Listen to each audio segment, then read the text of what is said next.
When Clovis Bray was nearing his last days, he did two things. The first was to upload his mind into an AI stationed at the Deep Stone Crypt. The second was to implant his consciousness into an exo body, much like he did to his granddaughter Elsie a time ago.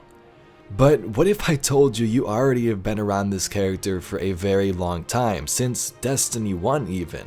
Today we're going to take a deep dive into Clovis Bray's backstory and reveal who this mysterious exo is. This is one you definitely won't want to miss.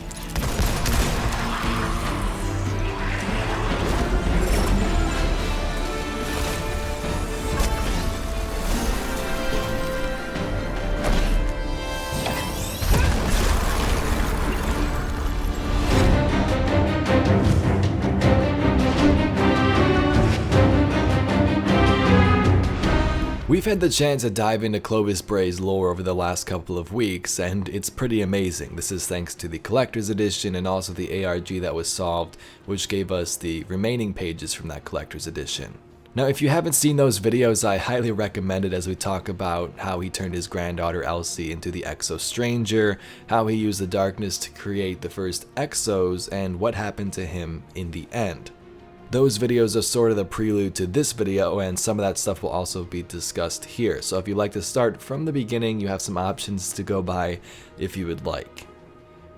Let's talk about the true identity of Clovis and what happened to him after he created the Exo Stranger and uploaded his own memory into his Exo experiments.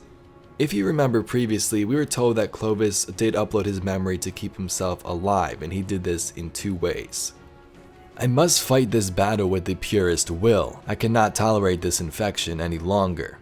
I will escape this polluted husk and pass into my eternal form. One final, perfect image of my mind, backed up forever in ultra-stable quartz and then installed to live on in the bodies I have devised. One copy of that scan will go into the Deep Stone Crypt to watch forever over the fountain of the Alcahest. Another to my assistant, to be my chariot into eternity. So Clovis would upload his mind in two places, one as an AI at the Deep Stone Crypt and another as an exo, much like Elsie. Today we're going to further explain this story and reveal the true current identity of Clovis's exo body. Now if you'd like to follow along in this lore, this is all thanks to the Lament lore book and most likely the upcoming quest to receive the exotic sword with the same name. This is the sword that had the chainsaw looking chains around it. The lore book begins with some exos and Clovis Bray's AI. Each of the lore entries in this book is told from the perspective of a different exo. It's all the same story, but it's told from different point of views. According to this book, this Clovis Bray AI is housed in the Deep Stone Crypt inside of a giant exo head, which I'm sure we'll see at some point. At this section in the story, the Vex are heavily invading Europa and the surrounding area, and also Elizabeth is nowhere to be seen, the Exo Stranger, so the AI decides to activate the first Clovis Exo. The talking robot head is just as cold as the old man was. What else would you expect from the psycho who died and made himself into an all-seeing AI? Here's to hoping the unconscious exo in front of us is nothing like the real thing. Now activate him immediately, or I will promptly deactivate you, the AI said. Okay, I trigger the awakening protocol. The exo's eyes light up. It's confused. I remember that feeling. Who am I? Where am I? Where'd my skin go? At least we woke up with protocols in place. This guy's entering a war zone. Can't be pleasant. So they refer to this Clovis Exo as the new guy. They grab weapons and then go out to fight the Vex. New Exos standing guard at the door. Dr. Bray, or the Stranger, brought him as extra muscle, she claims. I think she just doesn't want him out of her sight. So, the AI called you granddaughter, the new exo says. He's not holding back anymore. Wonder if she'll tell him. That he did, she says. And he called me family, so you and I are related? Something like that. You don't want to tell me? We shouldn't discuss an identity upload without proper protocol because it could cause unwanted side effects. I may have been activated today, but I'm not stupid. What aren't you telling me? We all know the truth, just tell the poor guy. Dr. Bray sighs. Unlike Clovis, I have no intention of guiding your fate. If it were up to me, you wouldn't exist in the first place. That was harsh. New Exo looks hurt. I just want to understand why I'm here. So the new guy, like most Exos, wants to know where the heck he is and what's going on. After waking up with no memory, most people would probably do the same thing, right? The group then continues fending off Vex in different scenarios on Europa. It then seems that the Clovis AI head back at the crypt has been trying to divert the Vex off-world to places like Mars and even Earth. He would rather have humans die than letting the Vex destroy his own work here on Europa. He even said it's okay if those humans die because they're just more candidates for his Exo program. So the stranger and a group of Exos along with the new guy are trying to stop AI Clovis's plans. As they are trying to board a ship to destroy much of Europa, the AI cuts into their comms. Elizabeth, a familiar voice, says, "Oh no, it's the AI. He's overridden all of our comms. We can hear him. Do not set foot on that ship." "Piss off, grandfather," she snaps. "And you, my new friend, what will you do?" the AI asks. He's talking to the nameless one now. What the hell is he planning? Dr. Bray looks to the nameless Exo. She shakes her head, signaling him not to say anything. But he looks mad, seemed mad at her since they got there. "Tell me who I am and I'll stay behind," the Exo says. Really? Family drama? Dr. Bray's furious. "We don't have time for this." "My friend, I'm surprised you haven't figured it out by now," the AI responds. "I'm Clovis Bray, like you," the Exo says. "That's right, Clovis-1," the AI says, sounding almost giddy.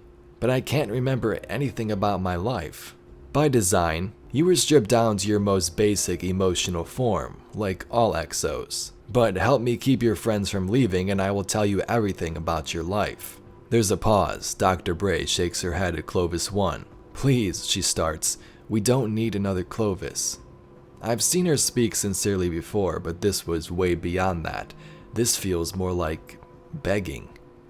Clovis-1 and Dr. Bray share a look. "Piss off, old man," Clovis-1 says into his comms. Dr. Bray is utterly thrilled. We all are. Phew. "So you still refuse to acknowledge your god? So be it," the AI says. Suddenly, the AI shoots down their ship. Some of the Exos perish, but the stranger, Clovis-1, and a few others struggle to even stand up. After a short interaction once more with the AI, Clovis-1, or the new guy, is angry and wants revenge. He says, "This is our fault, Elsie. Regardless of what we look like now, we're Brays. Without us, these people would all still be alive. We owe it to them to fight to our last breath." The group then retreats to Clovis Bray's lab or office in Braytech. Clovis-1's been strapped in, running through the Exo training protocol. His stats are beyond what we've seen, breaking records, nearly breaking the programs themselves. Then again, of course he is. Clovis Bray built him that way. The guy wanted to be the best, alive or dead. "If I were Vex, I'd be turning tail and running for my life," Clovis-1 says, rising from the training module. "Let's put you to the test then," Dr. Bray says, and points to a locked weapons cabinet.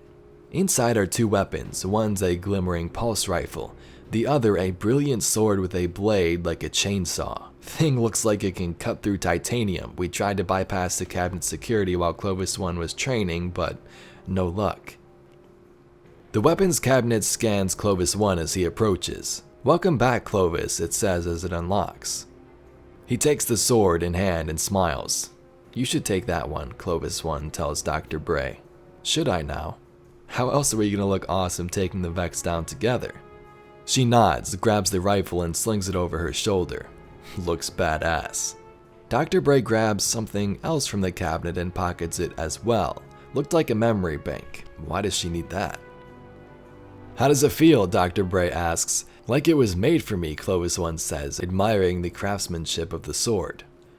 At this point in the story, the Clovis AI tells them that the Vex have become so bad that if they died, the Vex have disrupted the cloud memory collection system, meaning that their memory banks are no longer transmitting data moment to moment, so anyone who dies will be rebuilt from their previous imprints some time ago, not with their current memories and what they know now. It is here when the group decides they will take imprints now and have to live with whatever happens. Realizing this scenario, the AI decides he will give up a little bit and let them into the weapons vault as long as they don't destroy his precious portal. We storm Europa with everything we have. I've never seen anything like it, his strength, agility unmatched. Vex after Vex sliced through like butter, that sort of his wailing like a banshee seeking vengeance, carrying the weight of thousands of lost souls. It seems like a pain lingers inside Clovis-1, as if he fights not just for those we've lost, but to fill a void that was occupied by fear in a previous life. Likely the same fear that brought every one of us to Europa and opened the very gates of hell. That void begins to fill once again, this time not with fear, but with love. Dr. Bray stands valiantly alongside him, rifle in hand, leading the charge with ferocity and strength of will. These are the leaders we needed, leaders guided by hope. We fall, we rise. The group continuously goes to fight against the Vex. They fight, die, get reborn as Exos again, upload those memories, and do it all over again in a loop in an effort to stop the Vex once and for all. Every time we get a little bit closer. Every time more and more Vex bodies pile up. It infuriates them. They flow faster, they fight harder, the numbers increase. They know now what we're after. They throw everything at us. But Clovis 30 and Dr. Bray are unrelenting, sword slicing effortlessly stroke after stroke. Rifle blaring like thunder, bullet after bullet. We fall, we rise. The constant reboots aren't without sacrificing. A number of memory banks begin to fry from rapid overuse. Few of us are never coming back. We know this. We rise. We finally make it to the inner chamber of the glassway where the Vex portal resides. It's barely visible, blocked by a horde of Vex that defend and pour from it. In the midst of all is a giant Vex, the one Dr. Bray told us about. A floating doomsday Vex with the wraparound shield that resembles a Hydra. There is no fear in their faces. In the midst of all of this, the two Brays stand strong. They rally the few of us that remain, lead us toward a task far beyond daunting, one that should by all rights be impossible. But they show us the truth that with enough courage and compassion, anything's possible. Together they're the lament that carries the voices of every soul lost to these mindless machines. With Clovis 43's final strike, the blade shatters into pieces. He doesn't care, the deed is done. As the final piece of the monstrous Hydra hits the ground, we burst into cheers, the very few of us that remain. Dr. Bray lets me do the honors. After all, I was there when this all started. The command runs, the portal shuts off. We did it. And now we destroy it, Clovis 43 says. He wants it gone for good. No, Dr. Bray says. What? I thought she would agree. You know what this did. It has to go. Clovis, you, me, and every other Exo, we deserve the life we were promised. If this portal falls and we die, we lose that life. And if we're gone and the Vex find some other way back in, humanity is doomed. So let's shut it down. Hell, let's swallow the damn key, but the portal stays. Clovis 43 sighs. I hope I don't live to regret this. Same goes, she says sincerely. And then we get to the reveal of this all. So like I said, these entries are told from different perspectives of different Exos. This last one is told from Clovis 43 himself. So here's what it says. So it's come to this, I say, trying to be cheeky. Come to what? Elsie asks. I didn't bring you back to Exoscience just to take a stroll through a storm, I say. She laughs. No, I didn't think you did. I have a gift for you through those doors. He's through those doors. Exactly. I pat her on the shoulder before we walk inside to find the Clovis AI all alone. If it wasn't the saviors of Europa, done cleaning up the rest of the colony, the AI asks. Just about, I say, nodding to Elsie. The AI knows what's coming. You don't have to do this, Clovis-1. It's 43 now, and my name isn't Clovis. Not anymore, I say and look to Elsie. Do the honors? Gladly. She steps toward the main console, scans in. But he tries to plead. We're not letting his snake oil words land on slick ears over again. She enters a series of complex code into the console, then says the final magic words. Deactivate artificial intelligence.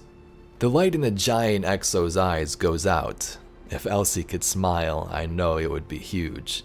Well then, she says, can we finally get off this icy hell moon? Not quite. I've got one last request. You sure about this? This is the last of the radiolarian fluid, you know, she says.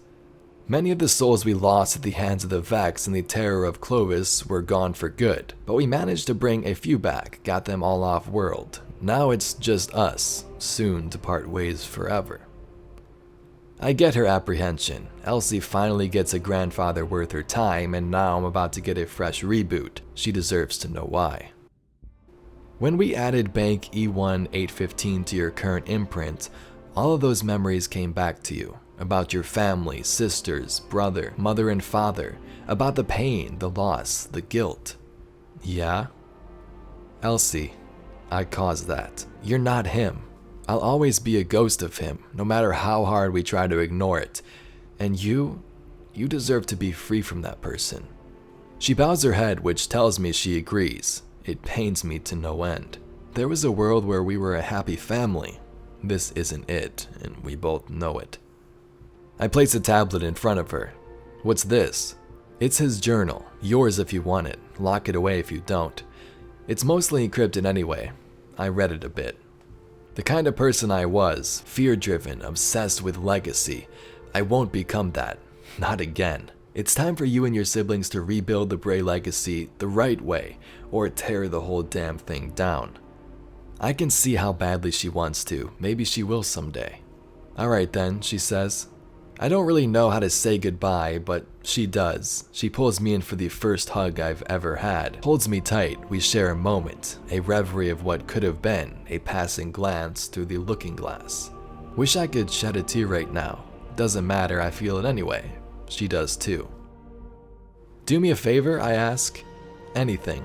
That nickname the other Exos gave me, add it to my imprint with my number. She laughs. It's good to hear it one more time. You really like it, don't you? It's growing on me. Okay then, Banshee. I step into the pod, doors close. I give her a little wave. Let's see what 44 has in store. So I hope you enjoyed that. This story is incredibly well written by Bungie, and it might even be one of my favorites. So if you're here just for the summary and not for the in-depth explanation of all of that lore, here's what we got. Clovis Bray uploaded his mind into two places. One of them was the AI in the Deep Stone Crypt, and another was an exo body. After the Vex began to invade and threaten Europa, the AI woke up Clovis-1. Sometime later, the stranger returns not too happy with the new creation, but regardless, they end up fighting through the Vex incursions together. The AI's goal was to take the Vex off-world and away from Europa. Even if it meant that humans on Mars and Earth died in the process, his work was way too important. To combat this, the stranger and her group uploaded their current imprint in mind so they could go continuously die, be reborn, get their current scans, and fight the Vex. This would be an endless cycle until the Hydra was defeated, the portal was turned off, and the Vex stopped spilling out of that portal. It was then deactivated. In the end, remained Clovis 43 and the Exo Stranger, his granddaughter some time ago when he was a human. Clovis 43 then decides to reboot himself one more time, give himself a clean slate with a new name, and hopefully free himself from his former self's past. There's a lot of selves in there, but you get the idea. He wanted to be a new person. And the new name he decided to take was a nickname given to him by the other Exos. It was Banshee. Next to that name was the number of reboots he'd experienced going through this tireless war with the Vex. 44.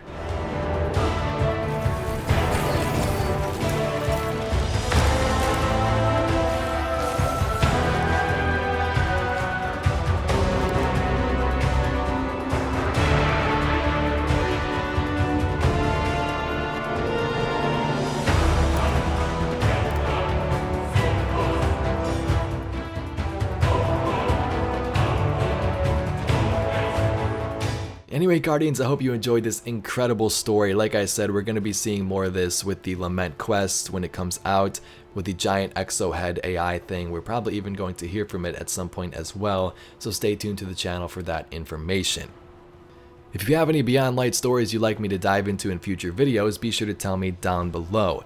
Anyway, thank you very much for watching. My name's Evade, and I'll catch you Guardians in the next one.